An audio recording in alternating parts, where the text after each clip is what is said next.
Hi everyone, welcome and thank you for joining us today for a EAStalk webinar with Joanna Gosling and James Taylor. My name is Anna Viskovic and today I will moderate this session. EAStalk webinars, they last for 45 minutes with 30 minutes of presentation time and 15 minutes for questions and answers. When Joanna and James finish their presentation, you can be unmuted and all the questions you have for them can be asked directly. During the presentation, you can send me a question request or a private message and I will put you in a queue for question and answer section. Also, I would like to ask you kindly to open the website slides.com in the other tab on your computer, tablet, or a phone. And after the question and answer section, we will have time for a quick 3 minutes feedback, 3-question feedback from you. On each question, you will have 10 seconds to answer. We would kindly appreciate the feedback so we can work on improving our webinars in the future for you. Aquaculture Research Collaborative Hub for the UK is a national aquaculture network which contributes to the knowledge exchange, capacity building and coordination of UK research. The network focuses on developing skills within the aquaculture for early career researchers, encouraging a culture of collaboration with the industry, increasing the uptake of research outcomes and a new innovation. Arch UK also supports UK government by providing expertise and strategic guidelines on priorities for future research funding. Joanna Gosling coordinates the Arch UK at the Institute of Aquaculture, University of Stirling. Having recently returned from a secondment with the Federation of European Aquaculture Producers, FIAP in Belgium, she has led the dissemination and communication work packages of Horizon 2020 research projects, gaining experience of the formal processes by which industry, science, and the EU communicate, inform the public, and create international directives about aquaculture. Since Joanna's PhD, she was studying sediment biochemistry beneath salmon farms in Scotland and an internship with the Scottish Aquaculture Innovation Centre. Joanna's career has centred around encouraging and wider engagement in science and research. James Taylor is a medical biochemist with a laboratory and field research background in crop pest management and elucidation of novel antimicrobial factors from insects. As a project manager for Arch UK Network, he coordinates the shellfish and human health, food security, environmental directed working group of the network. In order to organize effective events, he worked closely with the working groups leads for each area, with the primary aim being to identify those aspects more pertinent to the future security of the aquaculture sector. Joanna and James, if you're ready, you can start your presentation. Okay, thank you very much, Anna, for moderating the meeting today, and thanks to everyone who's on the call for joining us. I hope you've got a cup of tea, sit back and relax. And thanks to EAS for providing us with a series of engaging webinars during this time. Thank you, Joanna. So today I'm going to be covering the motivations behind why the Arch UK network was developed, a summary of the UK aquaculture landscape for any of you guys on the call that would like to know about that, about the structure and function of Arch UK, and our progress today in terms of maximising the potential of coordinated research, and then I'll talk about what's going on moving forward. So Arch UK is part of the UK Aquaculture Initiative, and this was approximately a £6 million funding investment by BBS, SSE and NERC, and a 5-year partnership with CFAS, the Food Standards Agency, Food Standards Scotland, Scottish Government and Marine Scotland. The initiative included 2 funding rounds in 2016 and 2018, a knowledge exchange fellowship and funding for a UK aquaculture network. So why was this sort of mixed model approach taken? The aim was to build a cohesive and connected aquaculture community that's delivering solutions for industry needs. It's the support of the Knowledge Exchange Fellow and the network encourages the uptake of NERC and BBSRC science, and also it fosters collaboration and data sharing between the complementary projects that are funded. And also it helps to address a number of cross-sector issues which affect the whole of the UK, such as climate change and public perception. So Arch UK's job in all of this, it's not a funding agency. I would have to emphasise that because there's been a bit of confusion about that. But our job is to support the aquaculture initiative and the wider sector, ensuring that the innovative approaches that arise from the academic research are integrated across the sector, and that there's a high level of coordination between academia, industry, regulatory bodies, and make sure that's encouraged and maintained. So I'd like to talk a little bit now about the UK aquaculture sector as a whole, focusing on finfish. James will talk a little bit more about shellfish in the following slides. In front of you can see 3 maps identifying aquaculture sites across England, Wales, Northern Ireland and Scotland, the 4 countries that make up the UK. This does not include UK's contribution to the development of seaweed aquaculture, and I would like to say that there is some research going on the west coast of Scotland and in Northern Ireland in that respect. But aquaculture is one of the key strategic food production sectors in the UK. It helps to underpin sustainable growth, particularly in rural, remote coastal areas. And so hence the government is committed to continuing to support the industry and community-led sustainable growth of aquaculture. So from these maps, there's a key in the top right in case you haven't noticed. Aquaculture within England, Northern Ireland, Wales and Scotland differs both in terms of scale and species cultivated. Scotland undoubtedly sort of is a major player for farmed Atlantic salmon, which dominates the UK finfish production figures. Although it's primarily marine-based in Scotland, focusing on the west coast of Scotland, the Outer Hebrides, Inner Hebrides and Shetland and Orkney. There's also a significant freshwater production sector in Scotland as well. England, Northern Ireland and Wales collectively have a greater emphasis on shellfish and trout production. As you can see, there's a lot of land-based freshwater production in the England map. And production values for UK finfish at the moment, well, in 2018, were around 200,000 tonnes, which is equivalent to a farm gate value of 900 million, or over 900 million. Aquaculture policy within the UK and within these 4 countries is a devolved matter, separate administrations in each country. And so this governance arrangement means that the UK approach is will vary and will reflect the differences in priorities and policies within each country. And this is a significant challenge to coordinating national research. And it highlights the need for networks like Arch UK, which hope to share best practice, bring key findings together, and also enhance future research projects by bringing similar projects together. In terms of growth, the Scottish aquaculture industry has a very well articulated and ambitious target for increasing, almost doubling finfish production and increasing finfish production to 21,000 tonnes by 2030. Outside of Scotland, for the rest of the UK, there are some plans by DEFRA, but there's no published strategy for growth.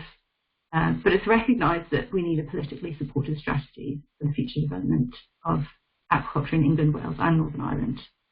And luckily, the expertise available and the large varied coastline of the UK makes us really well placed to develop aquaculture both in sheltered and offshore locations. Offshore aquaculture, as we all know, is a particularly technologically and economically challenging development, but great opportunity to contribute to blue growth and helps us to meet food security concerns. I'd like to highlight there's a large consortium project, UKRI funded, called Off Aqua, which is currently underway.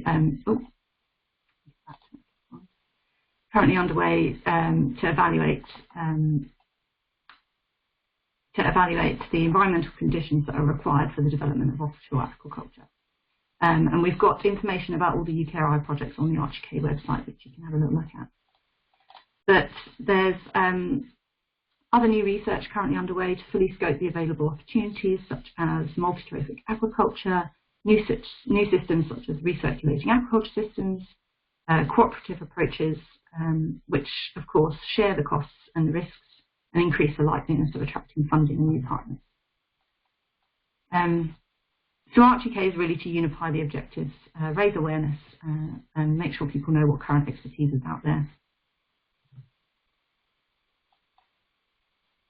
And this is what the sort of organisational landscape of UK aquaculture looks like. And I've just listed here the major aquaculture organisations that Arch UK connects with on a regular basis, either through our events, through our working group leads, or through our advisory board. And James will talk about those a bit more later. Listed there are some government agencies, consultants, industry representatives, and other KE forums. And when I say KE, I mean knowledge exchange. It's not an exhaustive list, and inevitably there's going to be some overlap in terms of knowledge exchange, but they do differ in terms of their specialism, geography, and funders and focus. A comprehensive list of who's who in aquaculture is there's a link at the bottom there if you want to have a look, and that's provided by Seafish. It's a really useful resource. But as well as the advisory board and our working groups, we present at a number of industry-facing meetings. We understand that industry members can't take too much time out of their day job to come along to meetings and events, so we try to go to them where possible.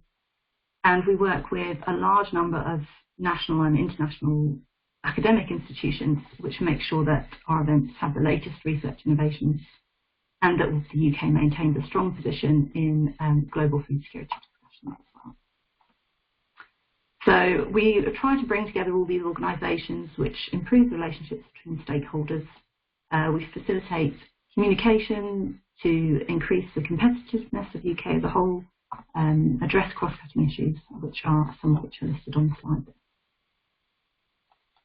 And I'll just hand over to James, who'll talk a little bit more about the UK shellfish sector.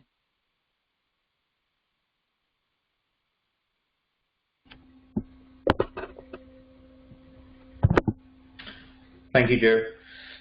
So as an aquaculture network, Arch UK has a focus on both the finfish and shellfish sectors.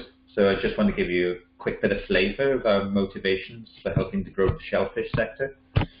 So by weight of produce, in 2010, the shellfish sector alone accounted for around 16% of the UK's total finfish and shellfish production, of which 5% of that was an economic value contribution to the aquaculture sector. So as I'm sure we're all very aware, the shellfish aquaculture sector is obviously not as big as the finfish industry, but is nonetheless an important sector for the UK economy. Just to give a little backing to this, in 2010, the value of the shellfish sector in terms of economic contribution was estimated to be around £25.5 million, which is a very significant value in its own right. But then when you contrast that with around £484 million from the finfish sector, it gives you a bit of an idea as to the scale of that sector. So if you could drop to the next slide, please, sir. Okay. So as much as the shellfish sector continues to grow steadily, and it's doing pretty well in its uprising, this is all great, but a more cohesive effort is needed on a number of fronts if we are to ensure sustainable growth for the sector. So it's very, very important to look at some of the current key barriers, concerns and uncertainties preventing this growth. A number of these barriers you probably recognise as being pretty common to both shellfish and finfish in terms of sectors, but we can largely group a lot of these key aspects under the headings of direct and regulatory barriers. So some of the direct barriers then, typically difficulties newcomers face in getting their startups financed. There's strong competition and also indeed concern with regard to space and infrastructure required by any new aquaculture site or venture of any kind. So to a degree, these two aspects somewhat go hand in hand. There's also the angle of planning permission along with various licensing hurdles, both of which I'm sure a lot of you out there are aware really notoriously expensive to get to and often very complex in their requirements in order to gain that approval. And then in terms of regulatory barriers then, they're pretty numerous, but to just highlight one main one for you, that the industry are widely in agreement that for the relatively small size of the shellfish sector, the regulatory requirements imposed upon them are disproportionately large. There's probably a lot of truth to that. However, that said, rigorous regulation is also one of the key aspects which has led to British shellfish being regarded a very high quality product the world over. And as a result, a very careful balance must be struck here, where to maintain the security of this sector whilst striving for sustainable growth. So in terms of sector goals then, to use Wales as an example, back in 2011, the Welsh Marine and Fisheries Action Strategic Plan Group set sustainable growth targets for the industry, and these aimed to increase production of shellfish from around 8,000 tonnes in 2011 to around 16,000 tonnes by 2020, so doubling over that time period. Scotland, Wales, England and Northern Ireland each have their own shorter-term goals at present, but there's also a drive to bring everybody together to put in place a set of UK targets as well as we look forward to 2030, so for the next 10 years. I'll quickly hand you back to Jo now, and she'll give you a rundown of what we as a network actually do, the ins and outs, the kind of daily tasks, what we set out to achieve at the start of the network, our progress to date, how the network is structured and managed, and so on. Thank you very much, James. What do we actually do, as James said? Our focus is not only on research that provides immediate economic benefit. We really want to look at the fundamental research gaps that are preventing this long-term growth in the sector. And that's going to be especially important if, with the ambitious growth targets for the shellfish and the fish sector that we just talked about. Again, we're not a funding body, but we very much support and capitalise on the UKRI research investments and the investments of other funding agencies in the UK. And reports from our 700 plus delegates from our meetings this year have very nicely evidenced that our workshops are facilitating the creation of new collaborations and innovative project proposals and follow-on funding, whilst encouraging an integration of the cutting-edge technology to science and daily practice. So we're unifying the 4 countries that exist within the UK to support this high-quality, innovative, strategic research. We're building a UK academic capability to address the long-term needs, and we're encouraging this cross-discipline working, as well as translating existing research to all of our stakeholders. And that's the mutual goal of developing healthy, safe and sustainable UK aquaculture systems. So our story so far from 2017 when we started, our online presence has grown dramatically, which is great. Thanks very much to James, who's been managing the Twitter pages for us, which of course aids widespread dissemination of UK research. And one of our main initial tasks was to come up with a strategic research agenda, and we used our wide member base over a 6-month period to come up with those documents. And they've been held by UK funding agencies to inform them and to use as they wish moving forward.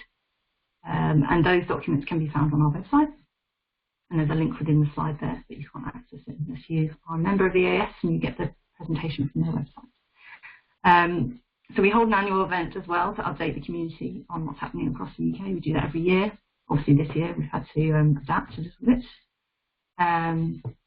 But we've been building a UK community. It's been really nice to see that growing actually since we started. I've been here since the very beginning. And we've held a number of workshops on priority areas, which are aided through the voluntary help of our working group leads. And we also invest a lot of time in early career researcher training and opportunities, whilst brokering relationships between UK academia and industry.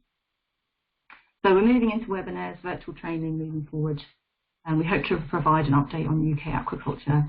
But our legacy will very much be these new collaborations, increased capacity, a collaborative culture, and investing in the next generation of early career researchers. And we're hoping to provide online tools for knowledge exchange if and when Arch UK is no longer available as a platform to do that for the community. So we'll be developing that over the next few months. And here are sort of key performance indicators to date. I've got a nice infographic here, which is now available. And for a relatively small investment of 600,000, for the last 4 years, we've increased connectivity and networking, increase funding applications, and help to facilitate new partnerships and collaborations. We've worked with over 46 industry stakeholders to ensure that our workshop and training content is relevant and known to the wider industry sector. And the organisations have either been directly involved in the development of events, invited as speakers, or consulted. So you can see there that we access over 1,300 members online through our social media and over 500 directly by email and through our newsletter. And our member makeup is roughly 60% academia, 20% industry, and 20% government. So a little bit more about our structure and process. Arch UK is a collaboration between 4 major universities across the UK, which have particular expertise in aquaculture. And the hub is made up of 4 academics and myself and James as the managers. And then there are 8 working groups which focus on specific areas, but I'll talk about them later.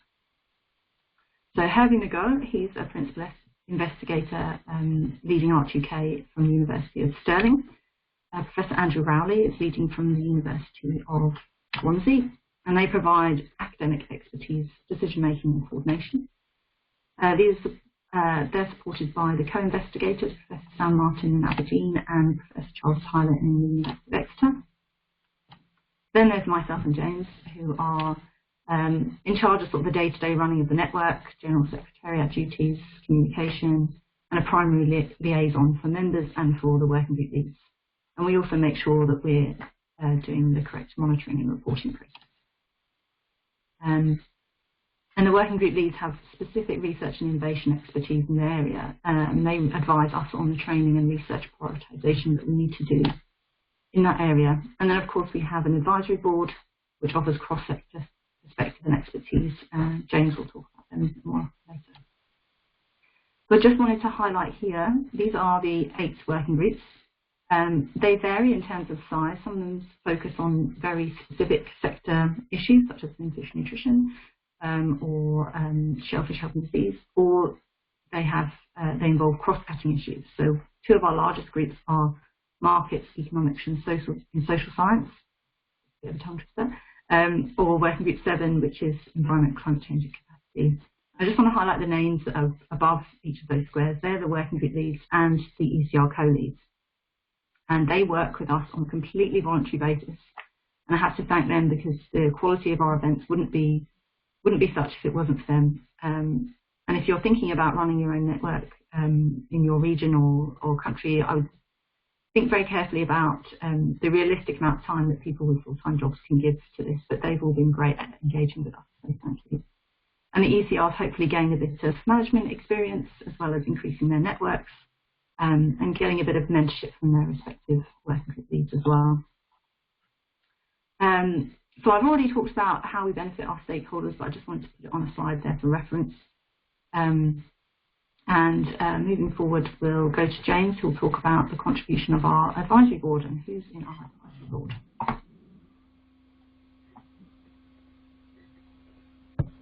Okay, thanks, Jo.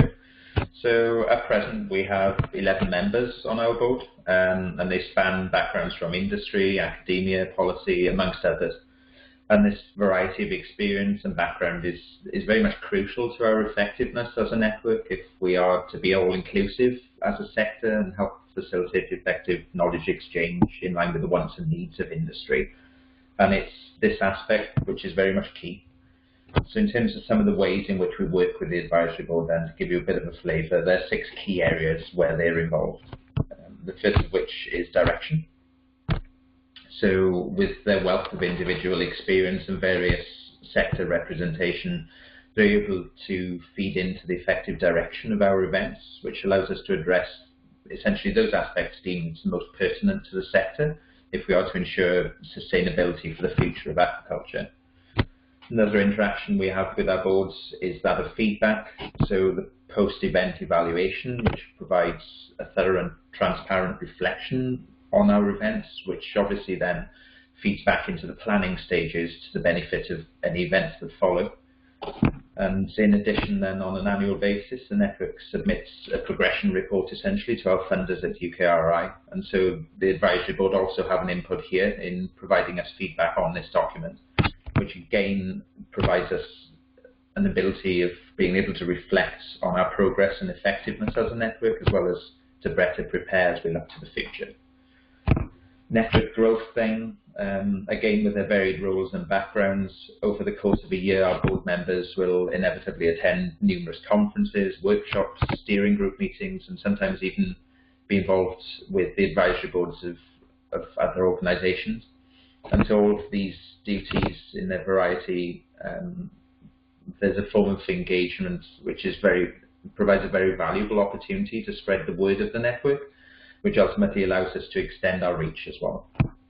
And contacts, once again, harking back to their various backgrounds, there are a number of unique contacts as well as some levels of crossover between our board members. So naturally, the advisory board are very well placed to act as a contact hub of the who's who of aquaculture, essentially, across this wide range of sectors, which helps us, for example, when we have queries from members trying to find new contacts in a certain area and so on. Knowledge exchange then, given their individual backgrounds and varying experiences, the board is perfectly placed to provide an internal form of knowledge exchange for the network itself, which can be really useful in providing additional angles by which to self-evaluate our performance as a network against targets and so on. And then we have perspective, which simply put is that the board provides us with numerous pairs of fresh eyes. The background of board members varies widely, which allows for breadth of feedback from a range of angles, which in turn allows us to ensure we're focusing our efforts in the right direction. So they allow the network to essentially take a step back from the day-to-day and objectively evaluate our performance and provide us with a clearer direction. So I'll quickly hand you back to Joe again to give an overview of some of our upcoming events. Thanks, James. So looking forward, we have got a webinar coming up, which is going to be about the robust smolt projects. This is one of the major large consortium projects funded by UKRI, and it looks at how the early life stages of salmon production in freshwater recirculating aquaculture systems affects the disease susceptibility and robustness at sea. So if you're interested in that, please join us on the 29th of June at 2 p.m. UK time. It's going to be on our website shortly for more details. And then we're running an early career researcher training event virtually in October, hopefully providing tools for knowledge exchange and impact. And that will be in collaboration with SMARS and with Professor Mark Reed, who's an expert in those areas in Newcastle. Next year, RGK will be helping to run a recirculating aquaculture system workshop at EAS Corporate, which is now 12th to 15th of April. And I've heard from Hervé that is an extremely oversubscribed workshop, so get in there early to try and get a place. And there's a number of postponed events. We're hoping to find either physical or virtual solutions to them, depending on what happens. And hopefully we'll run our aquaculture site tour. Our early career researcher community were really keen for us to provide opportunities for them to go to aquaculture sites and sort of experience what's required of collaborative research. And we were working with a number of aquaculture businesses across the UK to bring expertise that's relevant to them, to their site, so that ECR could give an elevator pitch and then get a tour of their production systems and so on. So a great opportunity to meet potential new collaborators. So we'll see if that happens, fingers crossed. But for updates, just look on our website, it will be there. So that's a very whistle-stop tour about ArchUK, and we welcome any news about future collaboration opportunities or suggestions for future webinars and events. And I've got all our contact detail on the screen there, or you can sign up to our newsletter and you'll get monthly updates from us. So yes, do get in touch. And I think Anna's now going to moderate a Q&A session. Thank you very much, Joanna and James, for giving an excellent presentation on the ArchUK. If you have a question for Joanna or James, now it's your time to ask it. We are opening the question and answer session for the next 15 minutes. We have the first question is from Tom Building. Thanks, Joe and James. Any news on the future BBSRC aquaculture type codes? We haven't received any specific information yet about that, but we do talk to BBSC and NERC every 6 weeks, and that is always a question we ask. So anything that comes up, we'll be sure to let the community know. Okay, thank you. Another question we had is from Anton. He said that James quietly answered on his question.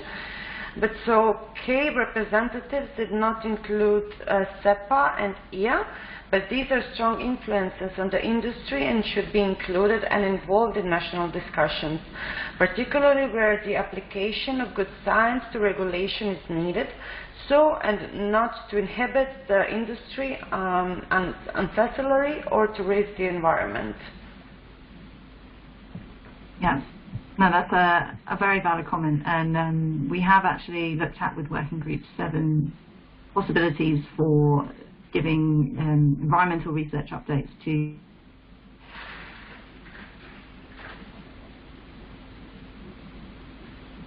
yet.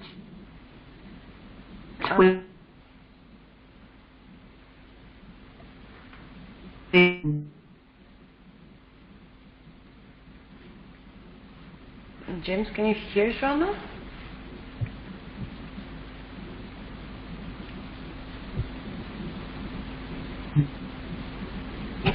Hello. Hello, can you hear me? Sorry, my internet is playing up a little bit. Okay, because I think I just lost Joanna.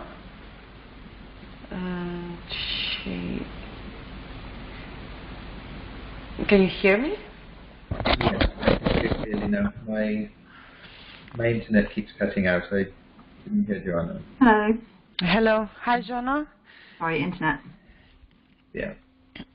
Okay, so the thing is that in the middle of your question, I think we lost you. So, I mean, in the middle of your answers, apologies.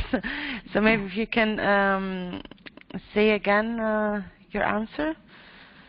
Yeah, no, I just basically, I agree with what Anton said, and it's going to be very important moving forward how the UK as a whole make sure we're making the regulatory environment conducive to progression within the aquaculture sector, for sure. Okay, thank you. If you would like to ask Joanna or James a question, please send it to me, and you can also be unmuted and talk directly with Joanna or James.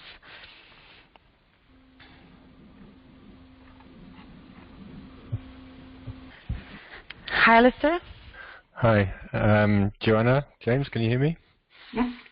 Okay, thank you. This is Alistair Lane here from EAS.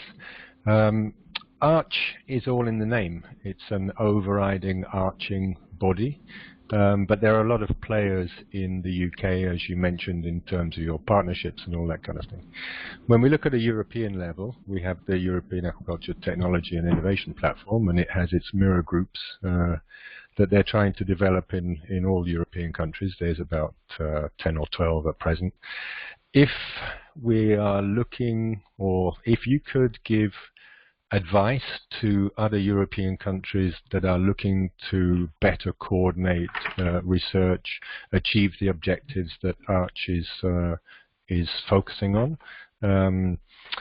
given so many players, how would you suggest that individual countries might position themselves or develop to look forward to doing what you're doing since 2007? Sorry. Well, I'll let James is obviously welcome to come in on this, and also Hervé Mago, who's on the call as well, so I welcome his comments too.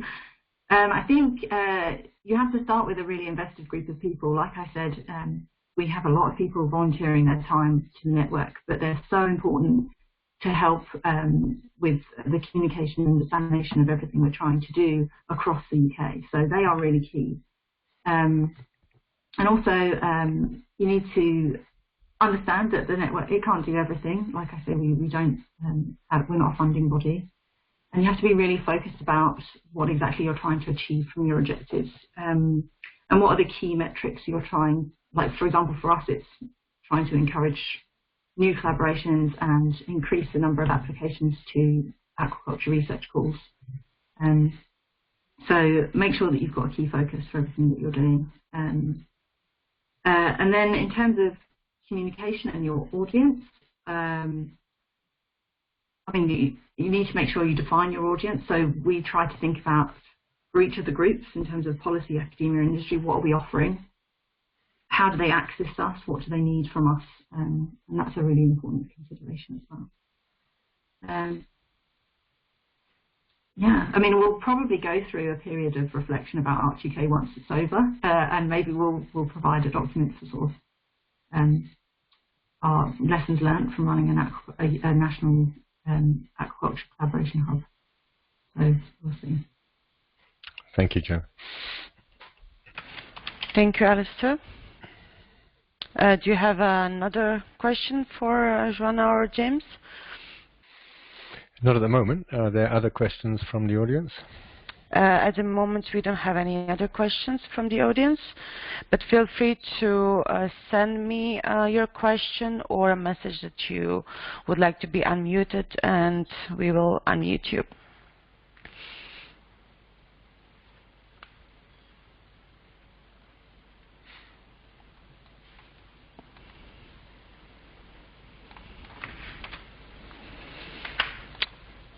Actually, we have a question from Fiona.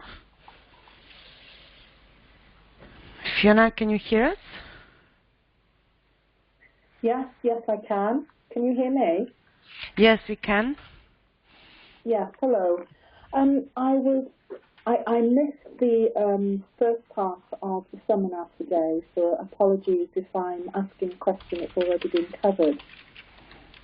My question is whether or not the hub seaweed, macroalgae, as part of aquaculture moving forward in the UK.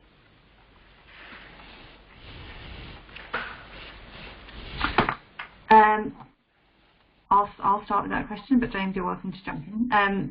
Now, aquaculture research in the UK with regards to the development of seaweed aquaculture is there's a lot going on, and we very much invite you to come along to one of our events and advertise that. And obviously, there's huge applications for algae and plant-based products in feeds as well. So it's extremely important in that respect. Yeah, sure. So you think it's relevant for me to contribute and be part of the hub? Yes, definitely. No, please, if you want to be connected with other people who are undertaking aquaculture research, or you want to find out what sort of pilot scale facilities are happening in other countries in Northern Ireland or on the west coast of Scotland, we'd be happy to put you in touch. Yeah. We sorry, I should have explained. We have been scoping this for 3 years, and so we're linked with all the European countries that have advanced in the industry. Sorry, it's not that I needed more contacts. It was just really to identify the relevance and whether or not it's on the agenda for Arch UK. Yeah, no, it's definitely something that we think about. We've not had a specific focused workshop on seaweed aquaculture in the UK yet, but there's still time. So. Okay, I'll drop you a line. Thank you. Yes, thank you.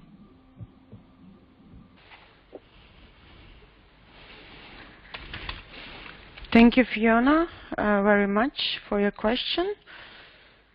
In case that anyone else would like to ask the question before we wrap up this webinar, please free to do so.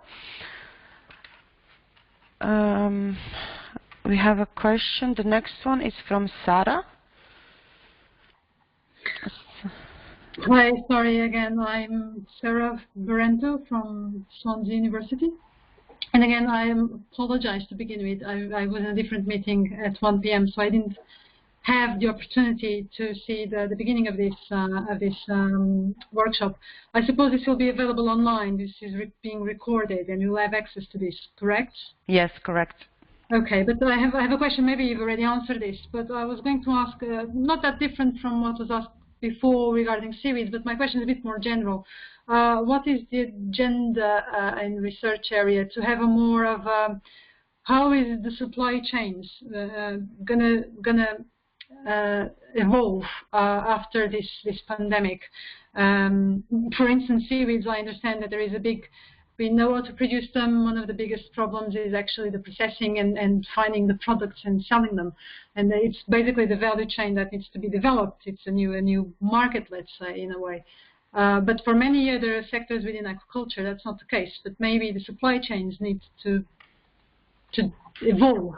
Is there any specific agenda on having a more systems thinking about research in aquaculture? What's the ideas around this topic? I'm going to have to go back to my working group leads to answer that question for you. As far as I'm aware, we don't have any specific agendas relating to supply chains. I'd welcome Hervé Miguel to chime in if he wants to. But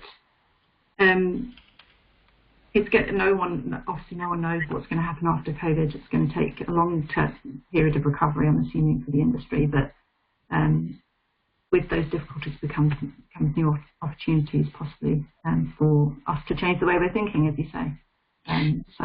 But I will go back to my working group leads and update you if there's anything specific. Thank you, Joanna. Joanna, do you think I should unmute Herb? Or Herb? Yeah, if you wish to. Okay. Yeah, let's see. Hi, Herb. Can you hear us? Can you hear me? Yes, we can. Okay. I wasn't sure whether my microphone was going to work. So no, I mean I don't really have much to add at this stage. I wanted to say that the Arch UK is really the first of its kind in the UK, and obviously we've been very ambitious, trying to cover a lot of grounds. Obviously, when you look at the geography of the UK also, this is not the simplest. I'm sure you will understand there's a lot of politics, there's different types of regulation, many different species, many different organizations. So we are evolving, and we're really thinking that we're going to try within the next phase of Arch UK, which we're really hopeful that we can continue, that we're going to start to evolve in different aspects. And supply chain could definitely be one of them. I'm not sure if I'm still muted. Yeah, we still can hear you. Yeah. Okay, thank you. I just want to thank you, and I just wanted to make a comment, not a question, if that's allowed. Yeah, sure. Okay. I was just looking at, and thank you for putting this slide on display. You know, I was just making the comment that usually we approach things in in rooms, in cells, almost like finfish nutrition and finfish health, and all this is very distinct and very specific. And my comment was about, you know, having more of maybe a systems thinking approach. Of course, we still need to do research regarding all these topics, that maybe we need to have a more, and this has been discussed many times, having a more holistic approach to aquaculture, and it's very challenging, I know, but maybe there's some research that needs to be developed to be able to approach a question in a more wider systemic systems approach, I guess. That was my only comment. Sorry. Thank you, Sarah. Yeah, maybe I could, I don't know if my microphone is still on. Yes, it is. Maybe I could add that I agree. I mean, we have 8 specific working groups, and they seem to all be working within their own silo. But the reality is that any challenges that we have to address or that the industry is facing with, it's usually very multifactorial. So a lot of the research that's been developing is crossing a number of these working groups. So there are no really silos. It's just that it was more in terms of management structure, the overall network. We thought that it was it was actually helpful to have specific leaders also that are actually engaging within these specific topics. And one thing that maybe we didn't stress out a lot yet is that one of the objectives of our UK is also to engage very actively with the early career researchers. We're very, very happy about what's been happening. We have a lot of actually young and enthusiastic academics, but also people working in the industry that have been engaging with the network, that have been taking responsibility, leadership. They also get mentorship and they get training, and we hope that it's going to help them for their future career, either in the industry, in government, or obviously in academia. Thank you, Herb. Joanna, do you maybe have something to add on the things that Herb said? No, I think I'm happy with what Herb has summarised there. That's perfect. Thank you. Thank you, three of you. Thank you all that asked the question. In case you have another question for Joanna or James, you can send them directly the email. Maybe Joanna, you can show the email addresses, or in case you can send me an email and then I will forward your question to them. I would like to thank you, Joanna and James, for giving a really great presentation and explaining us a bit more about the research in UK and what you're actually working for the aquaculture in the whole UK. Thank you very much. Thank you. Thank you, Joanna. I would also like to add that if you would like to propose any topic for a future webinar, you can send me an email on anna@aquaeas.eu. And also our next webinar will be on July 7 at 14 o'clock SIDS time with Sander van den Burg. Sander will talk about sustainable seaweed production in Europe, economic and environmental insight from the Genealge project. Thank you very much all, and thank you once again, Joanna and James, for your webinar today. Thank you, Anna. Thank you. Have a nice day.